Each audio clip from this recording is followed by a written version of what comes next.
Hello everyone. How are you all? I hope you all are doing fit and fine at home.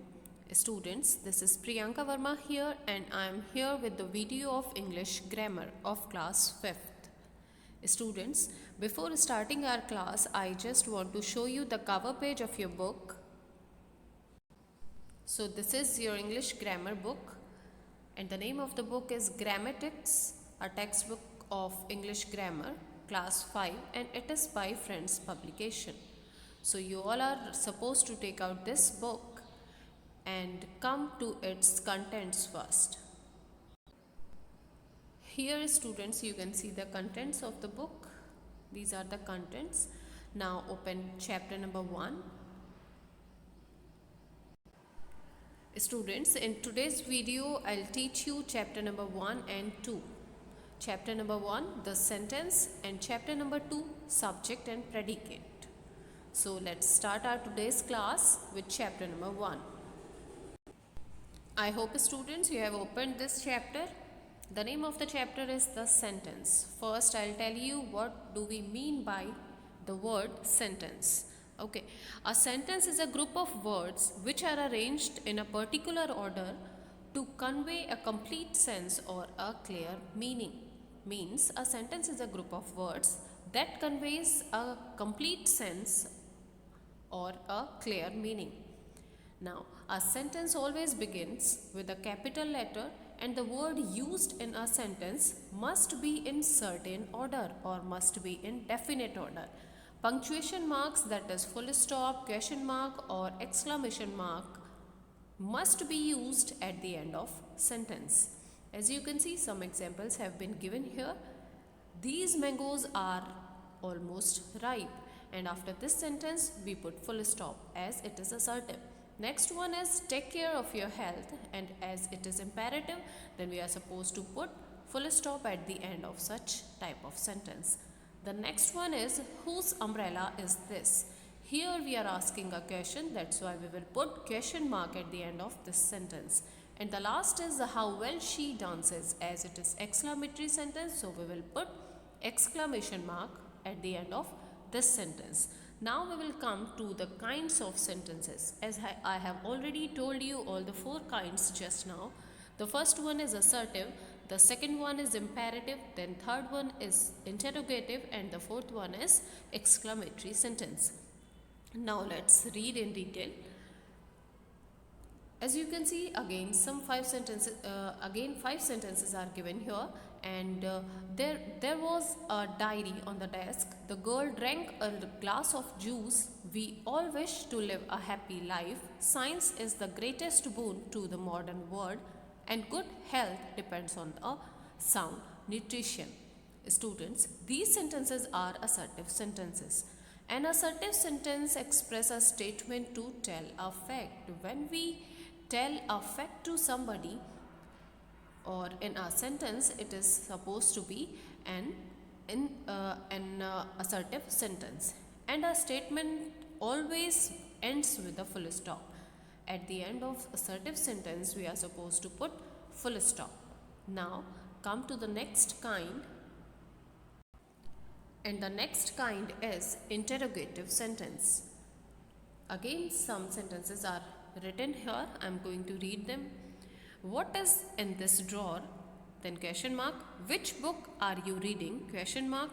Why do you want to meet him? Again question mark. Where are these people going? Then how did you solve this problem? And then question mark. Students, as these sentences ask a question, that's why they are called interrogative sentences. Okay, and a question always ends with an interrogation mark or a question mark. Clear? At the end of all such type of sentences, we will put question mark at the end of a sentence. Now come to the third kind, that is imperative sentence. And what the imperative sentences are? An imperative sentence expresses an order or a request or advice also. When we advise someone, when we order to someone, or when we do request to someone, it comes in imperative sentence. Okay. Again, some sentences are here. Lift the box, try to do better, open your book at page number 7, and do not talk so loudly. Let me go home. So these sentences are imperative sentence, and an imperative sentence express an order or a request. An imperative sentence also ends with a full stop. Clear? Now come to its last kind, that is exclamatory sentence. And what the exclamatory sentence is? Exclamatory sentence express a strong feeling. Okay. An exclamatory sentence always ends with an exclamation mark. As we can see, again some sentences are here. Let's read it. What a delicious meal. Then we put exclamation mark. What an impressive building it is. How intelligent this student is, and how excellent the book is, and what a lovely child, and then exclamation mark.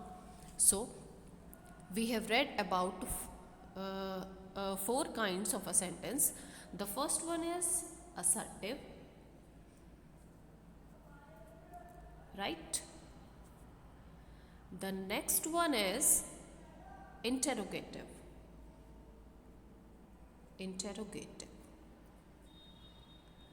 Then the third one is imperative.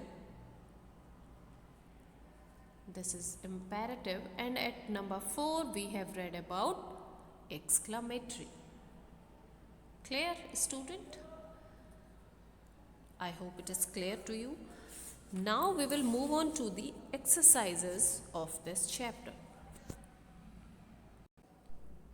So here are the exercises, and we are going to start it with very first exercise, that is read the following sentences and write their kinds. Students, here what we are supposed to do, we will read the sentence and we are supposed to write its kind only. Okay, as we can see, the first sentence, he is fond of tea, and it is assertive sentence, so we will write assertive here. Next is, whose is this car? It is interrogative, because in this sentence somebody is asking a question, that's why it is interrogative. Third one is, what a difficult task it is. Exclamatory sentence. Then go there at once. Imperative, because somebody is ordering here. How naughty the child is. Exclamatory again. My train is stopped suddenly. It is assertive sentence, because somebody is telling simply a fact. May I come in? Here again somebody is asking question, interrogative. Never tell a lie, imperative. Why are they making a noise? Interrogative. And that car is ours, assertive. So you do this exercise like this only. Now come to the next one. Rearrange the words in the following groups to make each group a meaningful sentence. Also write the kinds of the sentence in the bracket. Look at the example first. Very king was Ashoka great. It is wrong, because it doesn't make complete sense right now. So we are supposed to rearrange them in a proper way, in a certain order. So it would be Ashoka was a very great king, and its kind would be assertive. Now come to the first one. Laughed him all at friends. By this, it is not a sentence, because by reading this we are not getting the clear meaning, right? So first we will rearrange these words in a certain order to so that it makes complete sense, and we will write its kind also. So first one is, all his friends laughed at him, and in bracket we are supposed to write its kind. Now come to the second one. Beautiful this is how place. So what would be the correct order? How beautiful this place is. And then we will put exclamation mark and we will write exclamatory in bracket. You lunch did have. So it would be, did you have lunch? And it would be interrogative sentence. Students, don't forget to put punctuation mark correctly. Okay, if it is interrogative, then we will put question mark. If it is exclamatory, then we will put exclamation mark. And if it is assertive or interrogative or imperative, then we will put full stop. Then door, open, don't, the. And the correct order of this sentence would be, don't open the door. and it is imperative sentence.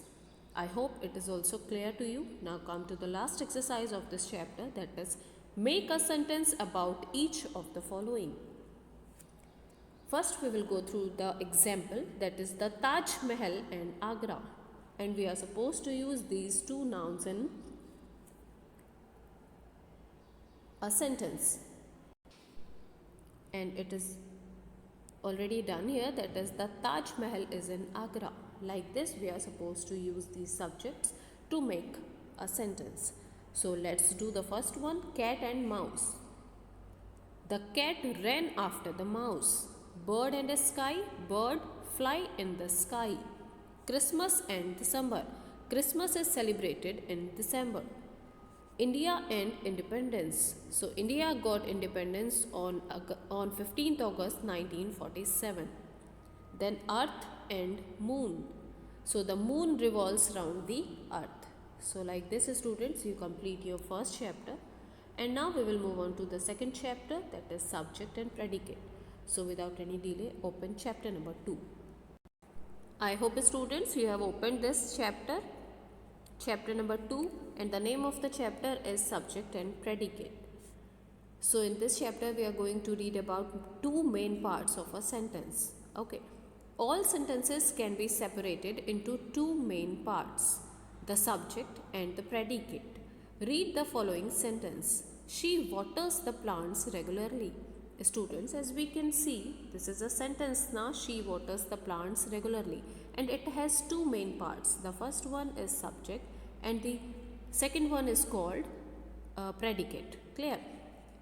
In this sentence, she is our subject and waters the plants regularly is predicate here. So the subject is that part of a sentence about which something is said.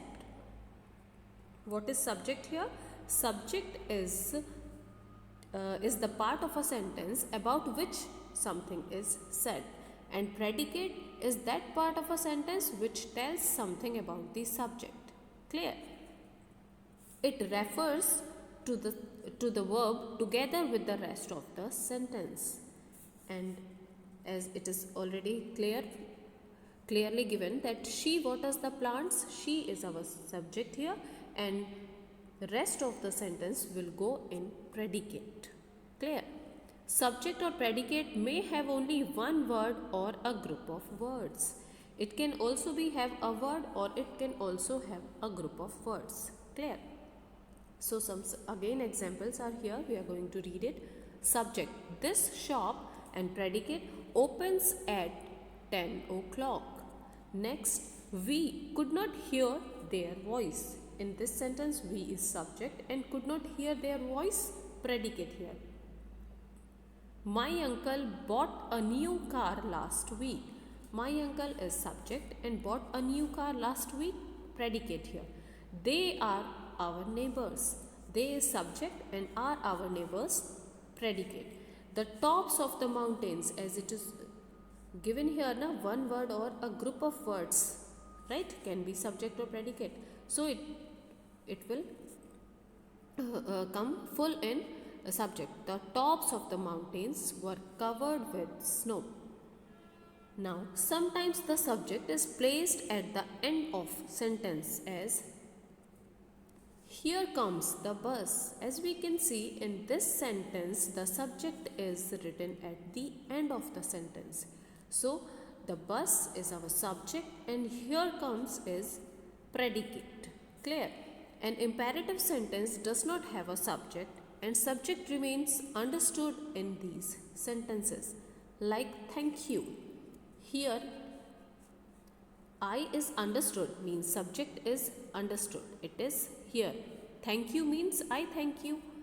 And open the window, when you give order to someone, means you open the door, open the window. So you and I is understood here. Okay. I hope, students, this chapter is clear to you. Once again, I am telling you that a sentence has two main parts. First is subject and the other is predicate. And what the subject is? Subject is the part of a sentence about which something is said, and predicate is that part of a sentence which tells something about the subject. So now come to its exercises. So let's do the first one. Look at the sentences below and separate the subject and predicate. Students, as we can see, two separate columns are given here, one for subject and one for predicate. So how we will write? We will read the sentence first, like these students are very intelligent. First we will identify the subject as well as predicate here, and we will write subject in the subject column and we will write predicate in the predicate column. Clear? I'll show you how you are supposed to do it. So like this, students, you will do this work in your book itself. These students are very intelligent. So these students, subject, and are very intelligent, predicate. The peacock is a colorful bird. The peacock is a subject and is a colorful bird, predicate. All the students sang the national anthem. All the students, subject, sang the national anthem, predicate. The computer is very useful machine. The computer is subject here and is very useful machine is predicate here. Now next one, wireless communication is a great scientific invention. So wireless communication is our subject here and is a great scientific invention is predicate here. Next is the director of the zoo showed us two newborn tiger cubs. So the director of the zoo would be predicate and showed us two newborn tiger cubs will go in predicate section. Next one is sunshine lighted up the mountainside. So sunshine is our subject here and lighted up the mountainside is predicate here. Next one is the Taj Mahal is one of the 7 wonders of the world. So the Taj Mahal would be subject here and is one of the 7 wonders of the world is predicate. Next one is success comes to those who work hard for it. So success is our subject and rest of the sentence means from comes to those who work hard for it is predicate. And the last is every man and every woman present clapped for the home team. So here every man and every woman is subject here and present clapped for the home team is predicate here. So you do this exercise like this. Now come to the next exercise. Add subjects to the following predicates to make complete sense. As we can see, predicates have been written here and we are supposed to write a suitable subject here. So in the first one we can write, I like to play football. My uncle is an eminent advocate. She was alone in her car and mango is my favorite fruit. So students, with this exercise we have almost completed our chapter number 2 also. Now I'm going to stop my video and in my next video I'll teach you chapter number 3 and 4. So till then, do your work, learn it well, stay safe, stay home. Bye bye.